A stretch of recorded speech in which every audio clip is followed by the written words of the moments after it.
Teruskan. Dan jika diselangi saf dengan mimbar atau tiang. Dan jika diselangi saf dengan mimbar atau tiang, tiada putus safnya kerana dinamakan saf yang satu pada uruf. Dan jika diselangi saf dengan mimbar atau tiang, tiada putus safnya. Makna dia dah zahir. Sekiranya kalau ada di tengah-tengah saf itu ada mimbar, tengah-tengah saf itu ada umpama tiang, artinya lain-lain lagi, maka saf itu tidak bersambungan, sebelah mimbar, sebelah kanan, sebelah kiri dan sebelah kanan bagi mimbar itu diselangi ada saf, sebelah ni pun ada saf, maka tidak dikira katanya saf itu adalah saf yang berputus, tidak, kerana dinamakan saf yang satu. Sebab dipanggil katanya, dikira kata saf itu satu saf lagi pada uruf. Jadi masalahnya yang kita faham pada yang kalau mengikut kita fahamnya bahwasanya nak jadi satu saf tu daripada hujung sana dengan hujung sebelah sini, hujung sebelah kanan dan hujung sebelah kiri itu tak boleh diselangi oleh sesuatu perkara. Tetapi pada urufnya bukan begitu. Bahwasanya sekiranya kalau kita buatkan satu saf tetapi nak sambung-sambungan tu tak boleh dengan sebab ada tiang kat tengah atau ada mimbar kat tengahnya, maka itu tak mengapa. Dikira kata saf yang satu pada uruf. Itulah hukum dia. Jadi nak buat macam mana tiang ada kat tengah, kita ambil sebelah tepi bagi sambung gilah. Walaupun diselangi oleh tiang yang besar sekalipun, artinya mimbar yang besar sekalipun, sehingga yang sebelah kanan bagi mimbar dan sebelah kiri bagi mimbar itu tak nampak setengah kepada setengah sekalipun, itu dikira kata saf yang satu. Itulah jelas mana dia. Maka barang yang didapat oleh makmum yang masbuk. Ini masalah lain pula. Masalah lain pula, dia katanya maka barang yang didapat oleh makmum yang masbuk serta imamnya itu dinamakan awal sembahyangnya, dan barang yang dikerjakan kemudian daripada salamnya itu akhirnya. Ini merupakan suatu kaedah bagi makmum yang masbuk. Tetapi makmum yang masbuk di sini ialah makmum masbuk yang didului oleh imam dengan satu rakaat. Bukan maksud dengan makmum masbuk di sini ialah makmum yang tidak ada masa yang mencukupi untuk baca Fatihah di dalam qiyam imam, itu bukan maksudnya. Bahkan maksud dengan masbuk di sini ialah makmum yang tidak dapat rakaat yang pertama dengan imam. Bahkan dia dapat dengan imam pada rakaat yang kedua bagi imam, atau yang ketiga atau yang keempat. Itu dikandaki dengan masbuk. Sebab kita dah maklum daripada huraian dulu bahwasanya makmum yang masbuk ada dua makna. Makmum yang masbuk ada dua makna. Satu, makmum yang masbuk yang melawani dengan makmum yang muafiq, yang mana makmum yang muafiq itu ialah makmum yang dapat bacaan Fatihah di dalam qiyam imam. Yang melawani dianya ialah makmum masbuk, maknanya makmum apabila dia takbiratul ihram tidak ada masa yang mencukupi untuk mempenuhkan bacaan Fatihah, bahkan imam tu telah rakaat. Itu satu makna bagi makmum yang masbuk. Adapun makmum yang masbuk yang dikehendak di sini ialah makmum yang didului oleh imam dengan satu rakaat. Mana imam dah dua, kita baru satu. Atau imam dah tiga, kita baru satu. imam dah 4, kita baru 1. Itulah dikatakan dengan makmum yang masbuk di sini. Maka di sini ialah satu kaedah di dalam mazhab Syafi'i yang mana menyalahi dengan mazhab Maliki dan mazhab Abu Hanifah pada setengah riwayatnya. Katanya maka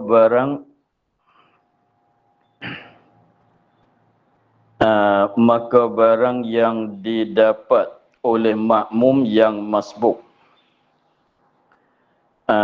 Makmum yang masbuk di sini ialah makmum yang didului oleh imam dengan 1 rakaat. Maka barang yang didapat oleh makmum yang masbuk serta imamnya, imam makmum yang masbuk,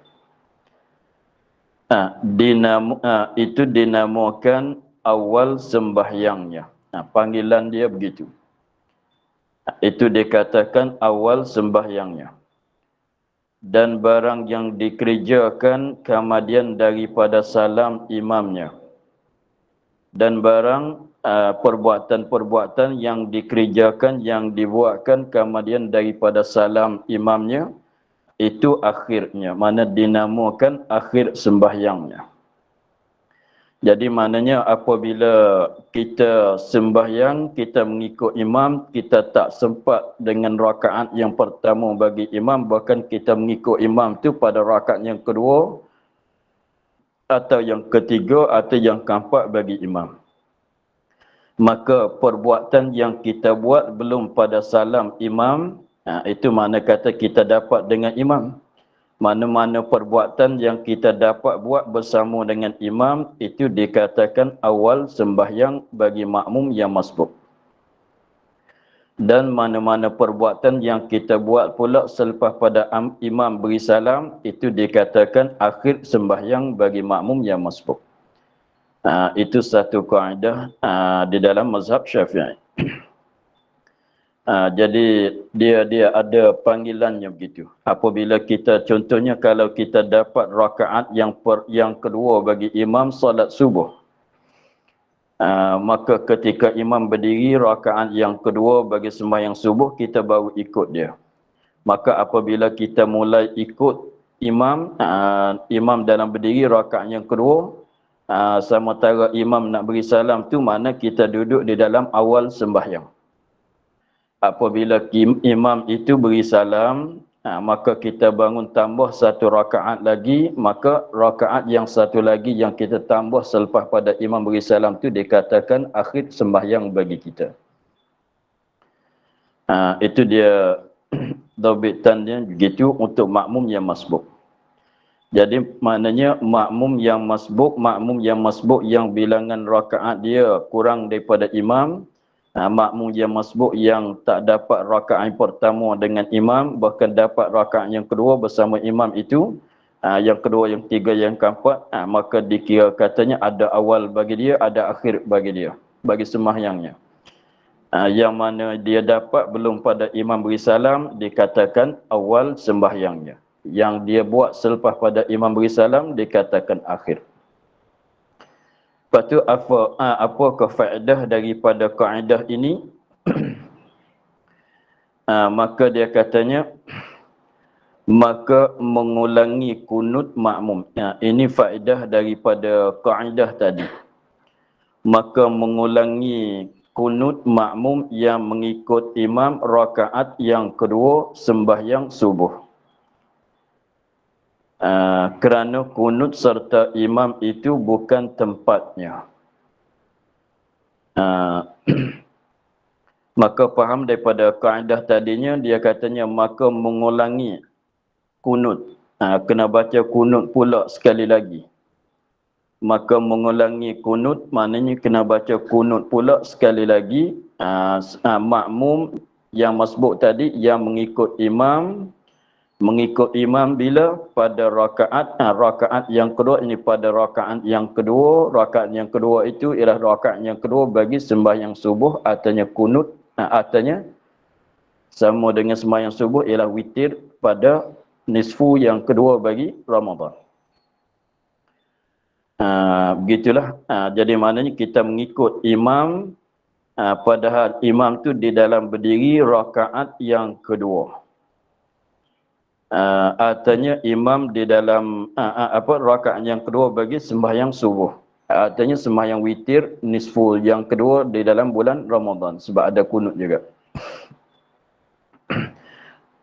Jadi maknanya apabila kita mengikut imam pada rakaat yang kedua, kita baru mulai mengikut imam pada ketika imam berdiri pada rakaat yang kedua bagi sembahyang subuh atau sembahyang witir nisfu yang kedua bagi Ramadan, maka jadi selepas pada imam i'tidal tu imam akan baca kunut sebab dianya dah rakaat yang kedua.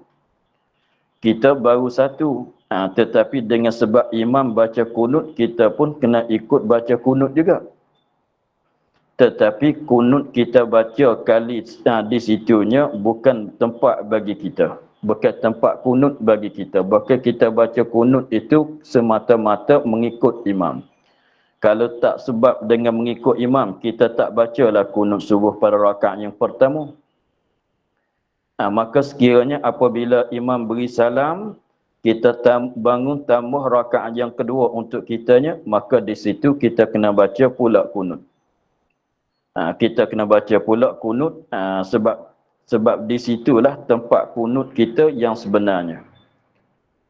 Maka dengan sebab beramal dengan yang kata tadi, yang mana kita dapat dengan yang kita baca kunut tadi itu pada awal sembahyang. Kalau kita baca kunut bersama dengan imam tu, kita baca kunut pada awal sembahyang, padahal kunut pada akhir sembahyang. Begitu.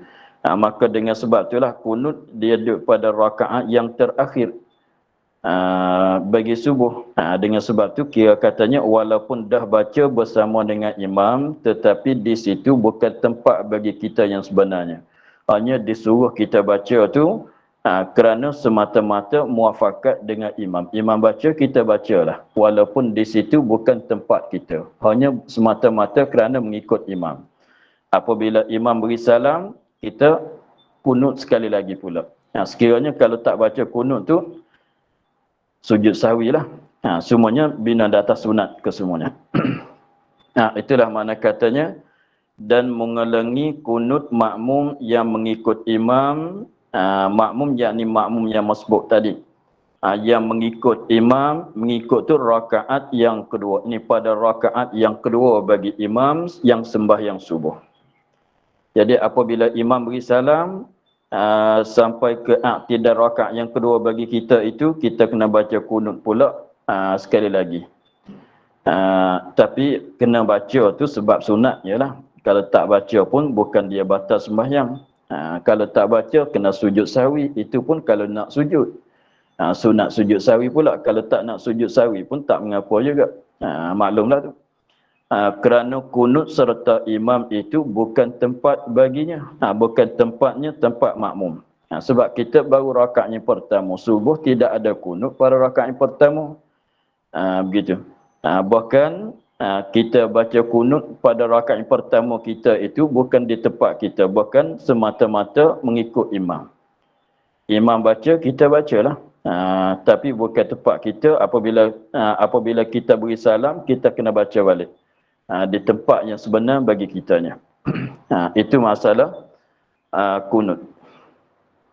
Dan mengulangi tahiyat awal makmum yang mengikut imam rakaat yang ketiga.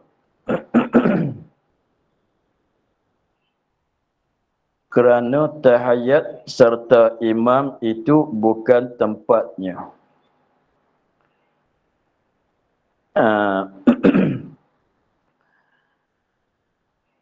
Dan mengulangi tahiyat awal. Dan mengulangi tahiyat awal makmum, mengulangi oleh makmum yang mengikut imam rakaat yang ketiga. Rakaat yang ketiga bagi umpama rakaat yang ketiga bagi sembahyang mana ni? Kalau rakaat yang cuba kita kira, kalau rakaat yang ketiga subuh memang tidak ada rakaat yang ketiga. Yang ada rakaat yang ketiga emo maghrib, emo zuhur, asar, isyak. Tapi kalau kita mengikut imam rakaat yang ketiga bagi zuhur, asar, isyak, maka imam duduk tahiyat akhir, kita jadi tasyahud awal. Jadi maknanya tasyahud awal kita bersama dengan imam tasyahud akhir. Jadi maknanya apabila imam beri salam, dah tak ada tasyahud awal bagi kita. Gitu. Jadi maknanya ni cuba kita kira rakaat yang ketiga sembahyang mana? Rakaat yang ketiga sembahyang maghrib ke sembahyang rakaat yang ketiga sembahyang yang empat rakaat seperti zuhur, asar, isyak. Kalaulah kita katanya rakaat yang ketiga kita mengikut imam, pada imam tu dia dalam berdiri rakaat yang ketiga, maknanya apabila imam tu imam 3 kita 1, imam 4 kita 2. Imam 4 sembahyang zuhur, imam duduk tasyahud akhir. Kita cukup 2, jadi kita duduk di situ jadi tahiyat awal. Jadi maknanya apabila imam beri salam, maknanya dah ada lagi ke tasyahud awal untuk kita? Dah tidak ada. Sebab apabila imam beri salam, kita masuk rakaat yang ketiga. Jadi maknanya ketika imam duduk tasyahud akhir, jadi kitanya duduk tasyahud awal. Jadi imam beri salam, dah tidak ada tasyahud awal bagi kita. Sebab kita dah buat ketika imam duduk tasyahud akhir. Kalau begitu yang dimaksud dengan rakaat yang ketiga di sini ialah rakaat yang ketiga bagi sembahyang maghrib. Rakaat yang ketiga, yakni rakaat yang ketiga bagi sembahyang maghrib. Tu kita jaga begitu. Rakaat yang ketiga, yakni bagi sembahyang maghrib. Sebab kalau rakaat yang ketiga subuh memang tidak ada rakaat yang ketiga. Kalau zuhur dia jadi bertetang pada tempat tasyahud itu.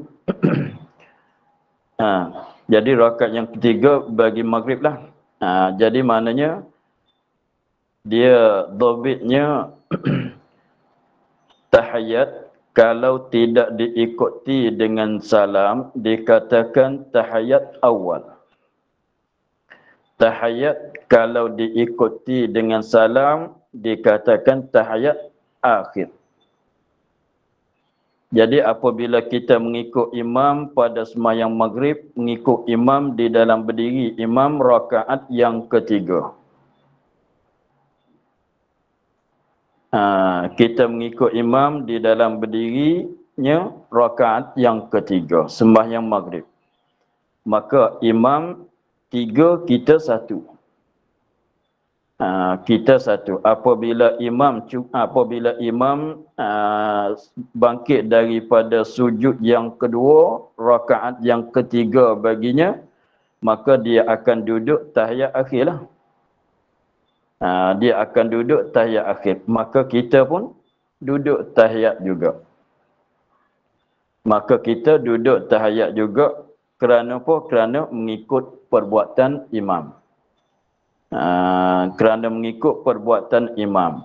Maka di situ tahiyat kita di situnya nak panggil tahiyat apa di situ? Nak panggil tahiyat apa di situ? Maka kita katanya kalau mengikut dhabit tadinya, setiap-tiap tahiyat yang disudahi diikuti dengan salam adalah tahiyat akhir. Walaupun sembahyang subuh sekalipun, mana-mana tahiyat yang tidak diikuti dengan salam adalah tahiyat awal. Jadi pada maknanya apabila imam bangkit daripada sujud yang kedua, rakaat yang 3 untuknya, maka dia akan duduk tahiyat akhir. Maka kita makmum pun wajib duduk juga. Baca tahiyat juga kita. Maka rupa-rupanya maknanya tahiyat kita di situnya tidak ada diikuti dengan salam, maka jadi tahiyat awal lah. Pada maknanya pada maknanya jadi tahiyat pada zahirnya jadi tahiyat awal lah, sebab katanya setiap tahiyat tu tidak diikuti dengan salam adalah tahiyat awal. Maka apabila imam beri salam, kita nak 2 rakaat lagi. Kita kena buat 2 rakaat lagi. Maka selepas pada imam beri salam, kita bangkit kepada berdiri rakaat yang kedua. Kita baru masuk rakaat yang kedua. Apabila kita berdiri rakaat yang kedua, selepas pada Fatihah kita rokok, kita i'tidal, kita sujud pertama, sujud yang kedua, duduk antara 2 sujud, kita sujud yang kedua. Selepas pada sujud yang kedua di situ, kita mesti duduk tahiyat awal juga. Tapi sunatlah. Sunat kita duduk tahiyat awal sekali lagi pula. Sebab apa? Sebab tadi itu bukan tempat kita. Yang kita baca tahiyat pada rakaat yang pertama tadi itu bukan tempat kita. Maka kita buat tadi itu semata-mata kerana mengikut imam. Padahalnya yang tadi itu bukan di tempat kita dah. Maka apabila imam beri salam, sekiranya tempat di situ tempat tahiyat, maka mesti kita buat suku. Buat sekali lagi pula. Itulah dia katanya maka dan mengulangi tahiyat awal makmum yang mengikut imam rakaat yang ketiga. Rakaat yang ketiga bagi sembahyang maghrib. Kerana tahiyat serta imam itu bukan tempatnya. Bukan tempatlah sebab kita baru satu. Imam dah 3 sembahyang maghrib. Jadi kita satu rakaat pertama memanglah tidak ada tahiyat awal. Tahiyat awal tu ada pada rakaat yang kedua. Gitu. Dan nyaring bacaan dinyaringnya. Dan sekiranya kalau tempat kena nyaring, kita nyaringlah. Dan nyaring bacaan dinyaringkan. Bacaan dinyaring itu ialah bacaan sembahyang malam. Bacaan sembahyang maghrib, bacaan sembahyang isya, bacaan sembahyang subuh, Jumaat, begitu. Seperti dapat serakaat serta imam atau kurang daripada 1 rakaat. Jadi contohnya kalau tadi juga kita dapat rakaat yang pertama, kita dapat dengan imam pada rakaat yang ketiga bagi maghrib. Atau kita dapat rakaat yang keempat bagi sembahyang isyak. Atau kita dapat rakaat yang kedua bagi sembahyang subuh. Begitu. Jadi maknanya imam rakaat yang terakhir. Kita mengikut imam pada rakaat yang terakhir sembahyang subuh, sembahyang maghrib, sembahyang isyak. Rakaat yang terakhir bagi sembahyang subuh ialah rakaat yang kedua. Rakaat yang terakhir bagi sembahyang maghrib adalah rakaat yang ketiga. Rakaat yang terakhir bagi sembahyang isyak adalah rakaat yang keempat. Sebab di situ kenapa bilang subuh, maghrib, isyak? Sebab di sembahyang maghrib, subuh, isyak itu ialah sembahyang yang bacaan Fatihah dengan secara nyaring. Nyaring itu sunat. Adapun zuhur dan asar itu tak kira lah, tak masuk dalam di sinilah sebab bacaan tu bacaan yang perlahan. Maka sekiranya kalau kita mengikut imam pada imam sembahyang maghrib pada rakaat yang ketiga bagi imam. Sebagaimana kita kena baca, tak kena ulangkan tahiyat awal sekali lagi pula. Maka begitu juga apabila imam beri salam, kita bangun berdiri kepada rakaat yang kedua bagi kita.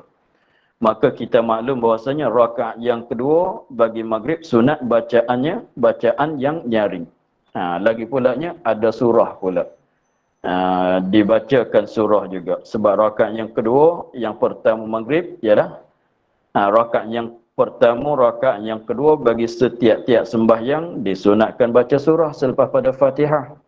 Dan juga rakaat yang pertama dan yang kedua bagi sembahyang malam. Sembahyang malam ialah sembahyang isya, maghrib, subuh disunatkan bacaan yang nyaring. Maka dengan sebab itulah apabila imam bangkit, apabila imam beri salam, kita tambah 1 rakaat, kita tambah rakaat lagi jadi rakaat yang kedua bagi kita. Maka sunat kita baca bacaan Fatihah itu dengan secara nyaring, lagi pulanya disunatkan baca surah juga. Begitu. Dengan sebab sekiranya apabila imam beri salam tu kita baru masuk rakaat yang kedua.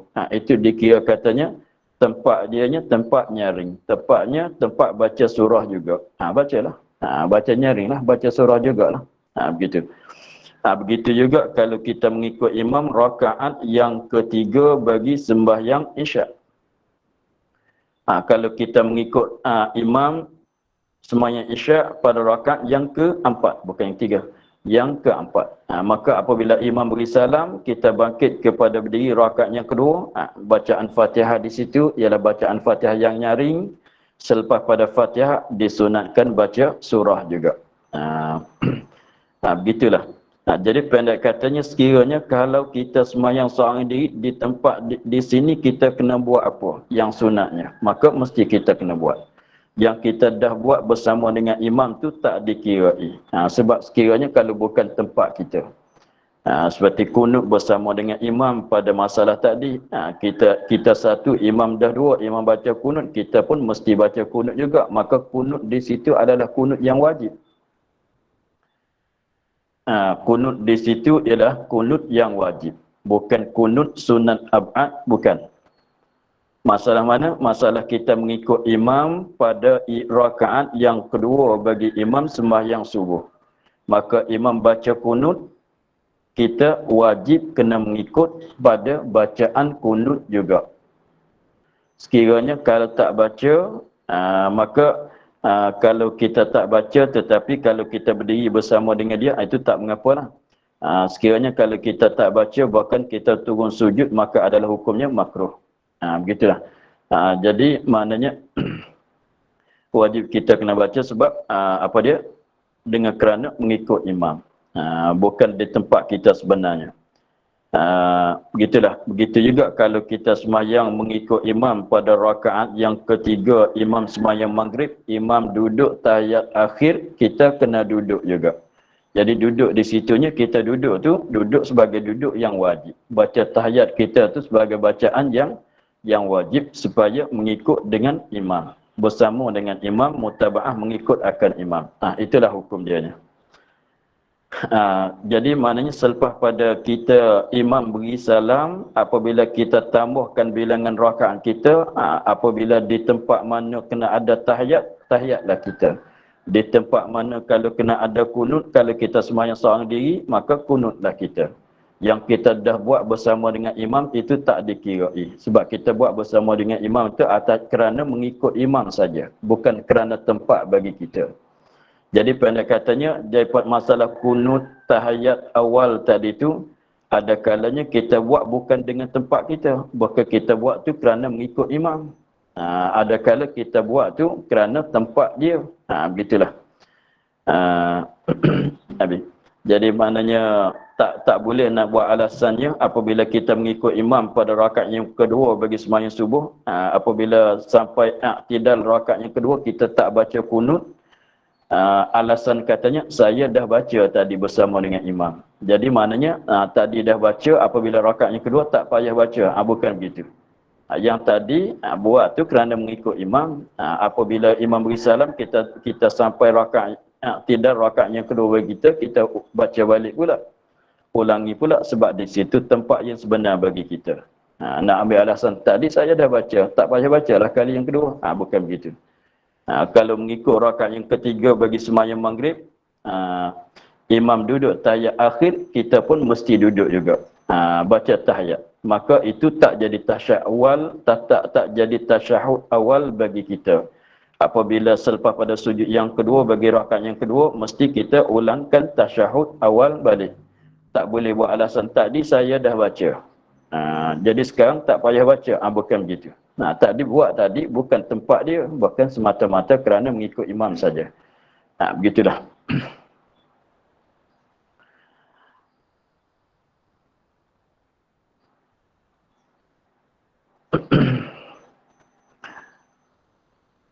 Lepas tu sekali lagi dia katanya seperti dapat serakaat serta imam atau kurang daripada atau kurang serakaat. Begitu masalahnya kalau kita dapat imam tak sampai 1 rakaat bagi sembahyang subuh, sembahyang maghrib, sembahyang isyak. Jadi kita dapat dengan imam tak sampai 1 rakaat. Contohnya kita dapat dengan imam dalam berdiri i'tidal rakaat yang kedua sembahyang subuh, ataunya rakaat yang ketiga bagi sembahyang maghrib, atau rakaat yang keempat bagi sembahyang isyak. Atau kita dapat dalam sujud, dalam duduk antara 2 sujud, atau dalam tasyahud akhir bagi sembahyang imam yang sembahyang subuh atau maghrib atau isyak. Apabila imam beri salam, kita kena bangun tambah 2 rakaat lagi kalau sembahyang subuh. Kalau imam beri salam sembahyang maghrib, kita kena buat 3 rakaat lagi. Kalau sembahyang isyak, mana lepas pada imam beri salam tu kita nak 4 rakaat lagi. Maka rakaat yang pertama dan rakaat yang kedua kita buat selepas pada salam imam tu mesti disunatkan nyaring bacaan kita dan juga sunat baca surah. Begitulah. Habis di situ. Bermula, ini masalah lain pula, bermula bermukim di dalam negeri antara orang yang banyak, orang banyak supaya dapat sembahyang jemaat dan jamaah. Itu afdal daripada asingkan dirinya. Jika tiada takut fitnah pada agamanya. Jadi di sini masalah uzlah, dikatakan uzlah. Dia panggil masalah uzlah. Uzlah tu masalahnya mengasingkan diri daripada orang ramai. Mengasingkan diri daripada orang ramai. Jadi seperti ada sebut di dalam kitab kita, dalam kitab Minhajul Talibin, Minhajul Abidin bagi Imam Ghazali, dia katanya lebih baik bagi kitanya kalau ada fitnahnya, kalau ada fitnah di dalam agama, kita tak sempurna buat amal ibadat kita sekiranya kalau kita duduk di dalam masyarakat, kita duduk di kampung, kita duduk bersama orang ramai di kampung atau di kampung, di bandar ke mana, sekiranya kalau tak jadi tenang kita, maka lebih afdal ni kita berasing diri, pergi duduk jauh-jauh daripada masyarakat. Tetapi kalau kita mengasingkan diri, duduk jauh-jauh, duduk kat bukit seorang-seorang ke masalan, atau duduk kat pulau seorang diri ke masalan, atau duduk kat padang pasir seorang diri ke, maka kalau kita kira tu selamatlah kita daripada gangguan manusia kepada kita untuk pada kita nak buat ibadat. Nak buat ibadat masa mana pun boleh, nak buat ibadat masa mana boleh, tidak terganggu oleh manusia kepada kita. Sebab kita duduk ada seorang diri. Tetapi kalau kita duduk kat kampung, sekejap orang itu datang, sekejap orang ni datang, ada urusan gitu, ada urusan gini, banyak urusan, banyak, jadi tak sepenuhnya kita nak buat amal ibadat kepada Allah Subhanahu Wa Taala. Maka lebihnya, lebih baiknya kita beruzlah, berasing diri, duduk seorang-seorang. Tetapi yang masalahnya apabila kita terasing diri, duduk seorang kat pulau ke masalah, pergi cari pulau yang tidak ada siapa duduk, kita duduk kat sana. Duduk seorang diri. Atau duduk kat bukit-bukit yang manusia tak sampai ke sana, kita duduk seorang kita di sana. Atau duduk kat tengah-tengah padang pasir kalau tanah Arab. Maka tetapi duduk di situ sepenuhlah amal ibadat kitanya. Tidak ada terganggu oleh siapa-siapa pun. Tetapi di situ membawa kepada kita tak dapat sembahyang jemaat. Membawa kepada kita tak dapat sembahyang jemaah sebab kita duduk atas pulau seorang diri. Nak jemaat tak boleh kan? Nak sembahyang jemaat tak dapat sebab jauh. Kita duduk asing daripada orang ramai. Dan begitu juga nak sembahyang jemaah pun tak dapat juga. Maka macam mana keadaannya? Kalau kita tilik bagi nak sepenuhkan amal ibadat kita, baik kita terasing. Sebab supaya tak terganggu daripada makhluk-makhluk, daripada manusia terhadap kita. Tetapi kalau kita asingkan diri daripada orang ramai, membawa kepada kita tak dapat nak sembahyang jemaat dan tak dapat kita nak sembahyang fardu dalam keadaan berjamaah. Maka yang manakah lebih afdal? Itu di situlah ditimbulkan suatu soalan. Maka di sini salah kata jawabnya. Bermula bermukim, yakni mendiami, bermukim berada di dalam negeri. Tak mesti negeri lah, dalam kampung pun sama lah. Antara orang banyak. Maknanya kita duduk kat kampung, duk bergaul dengan manusia ni lah. Banyak tak banyak, ramai tak ramai, tak kira, tak bukan mesti. Walaupun dalam kampung itu ada 5 orang saja, tak ramai. Bukan sampai beratus lah. Walaupun bukan bandar, bukan kampung saja. Kampung tu pulaknya orang tak sampai 20 pun. Tetapi kalau kita duduk kat kampung, jadi urusannya banyak. Sekejap gitu, sekejap ada urusan gini. Kita nak solat, ada orang datang. Kita nak zikir, ada orang datang. Jadi terganggu kita. Dan itu diasingkan. Duduk seorang diri. Boleh sepenuhnya amal ibadat. Tetapi Jumaat tak boleh nak buat pula. Jemaah tak boleh nak buat pula. Tengok. Dia kata, dan bermukim di dalam negeri. Sebut kata negeri itu bukan jadi kait. Tak mestilah, kampung pun sama. Duduk kat bandar, kat kampung, ke mana duduk dalam masyarakat orang ramai. Ramai itu tak mesti sampai beratus. Dalam kampung tu ada 4-5 orang pun sama. Artinya kita duduk bersama, tidak ada duduk bersama dengan anak isteri kita. Sekiranya kalau duduk bersama dengan anak isteri kita, urusannya banyak. Urusan keluarga tu banyak. Maka lebih baik kita asing sekiranya tidak ada wajib kita. Masalah nafkah tu dah lepas lah. Kalau tidak terikat, kita katanya kita bagi nafkah pada isteri kita bulanan ke tahunan, kita bagi kepada dia. Anak pun kita dah lepas pada nafkah kita, kita asingkan diri. Bolehlah begitu. Tetapi kalau ada terikat dengan nafkah anak isteri itu, tak boleh kita nak asing. Begitu. Jadi maknanya dia katanya bermula bermukim di dalam negeri antara orang banyak, orang ramai, supaya dan bermula bermukim di dalam negeri. Kita duduk di kampung. Kita duduk dalam bandar. Antara orang ramai. Mana duduk dalam masyarakat kampung lah. Duduk dalam masyarakat bandar lah. Duduk bersama orang-orang ramai ni lah. Tidak terasing diri. Maksudnya begitu. Bermula bermukim di dalam negeri antara orang banyak. Maknanya kita tidak mengasingkan diri. Tidak duduk seorang-seorang dah. Duduk bersama orang ramai. Supaya dapat Jumaat.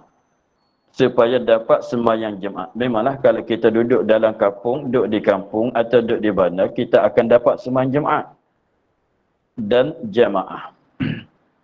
Itu afdal, lebih afdal daripada asingkan dirinya. Lebih afdal daripada kita asingkan diri kita, duduk seorang-seorang kat pulau, ataunya kat bukit, kat hutan, atau kat tanah pasir. Lebih afdalnya kita duduk kat kampung lah, duduk dalam masyarakat orang ramai lah, supaya kita dapat sampai masa sembahyang Jumaat, kita boleh sembahyang Jumaat. Sampai masa masuk waktu, kita boleh sembahyang Jumaat. Boleh sembahyang jemaah. Itu lebih afdal. Tetapi jika tiada takut fitnah, jika tiada takut fitnah pada agamanya. Kalau tak takut fitnah, tetapi kalau tengok. Dan jika takut ia fitnah, takut ia akan fitnah, maka ia asingkan diri di dalam padang-padang aulah. Walaupun tidak dapat membawa kepada tak dapat sembahyang Jumaat, walaupun membawa kepada tak dapat sembahyang berjamaah sekalipun, sebab nak mengelak daripada fitnah pada agama. Seperti kita katanya sekarang tu mengebok kuat masalah dakwah orang yang sesat masalah. Sekira katanya kalau kita duduk kat kampung, kita akan mengikut kesesatan itu. Seperti katanya, adalah sekarang tu jadi kat kampung kita tu orang Syiah ke masa menyerangi dalam kampung, banyak orang kampung kita ni mengikut Syiah. Jadi sekiranya kalau kita duduk kat kampung lagi ni, barangkali kita terikut juga. Sebab tengok dengan cakapan dia tu jadi menarik. Jadi sedap dengar, jadi sekali-sekali tu jadi rasanya nak setuju dengan dia. Lalu itu tak boleh kita duduk. Mesti kita kena lebih afdalnya kita asing. Tetapi syarat bagi nak asing tu banyak dah. Sekiranya kalau kita katanya, kalau kita terasing, siapa pula nak tolak kan? Nak melawan ni. Dalam bab tu perkara yang bid'ah masuk itu. Sebab kalau kita lari, hancurlah kampungnya. Sebab kita kata kita lah orang yang boleh menahan sedikit. Kita kalau ada kita boleh tahan juga. Kalau tak ada kita memang mereka boleh terus masuk. Maka itu tak boleh kita asing juga. Mesti duduk kat kampung untuk nak menahan. Itu tengoklah dalam masalah syarat-syarat bagi boleh nak mengasingkan diri. Di sini sekiranya kalau boleh nak mengasing, sekiranya kalau takut fitnah, afdalnya kita asing. Maka jika habis di situ, masalah katanya berlawanan di antara berasing dengan mendapatkan jemaat dan jemaah. Maka kalau tidak ada fitnah, tidak apa, tak takut, tak dengan sebab takut fitnah, baik kita duduk dalam masyarakat, duduk bersama dengan orang ramai. Dengan sebab duduk bersama dengan orang ramai itu, kita akan dapat sembahyang jemaat kalau kampung kita sampai 40. Kalau bilangan tak cukup, tak sembahyang jemaat juga. Begitulah dah. Dan kita duduk di kampung ini dapat sembahyang berjamaah. Maka itu lebih afdal daripada kita berasing diri duduk seorang-seorang. Maka jika mufarakah, ini masalah naik pula.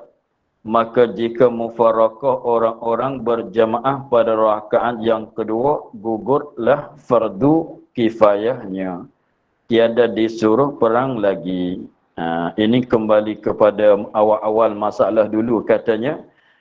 Wajib kena ada di setiap-tiap kawasan pendudukan manusia kena ada sembahyang berjamaah supaya zahir syiar sembahyang jemaah.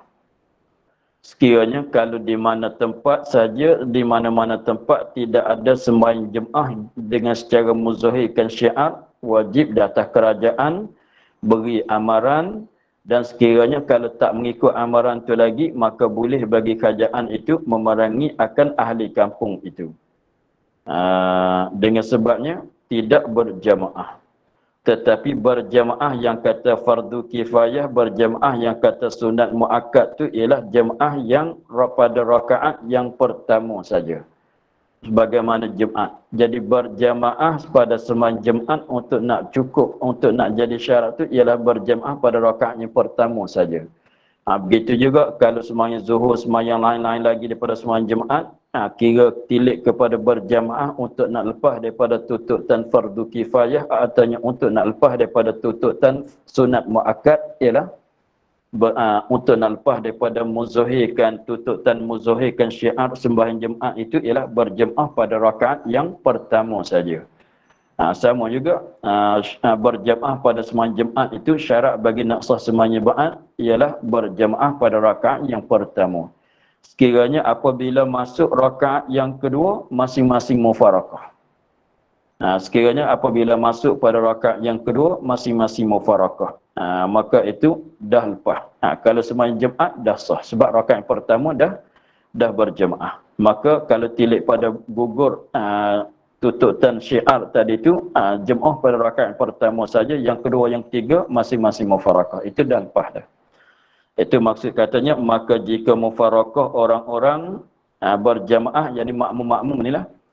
Maka jika mufarakah orang-orang berjamaah, yakni para makmum, semuanya mufarakah ke semuanya. Tinggal ada imam seorangnya pada rakaat yang kedua. Apabila masuk rakaat yang kedua, masing-masing mufarakah. Hanya berjemaah pada rakaat yang pertama saja.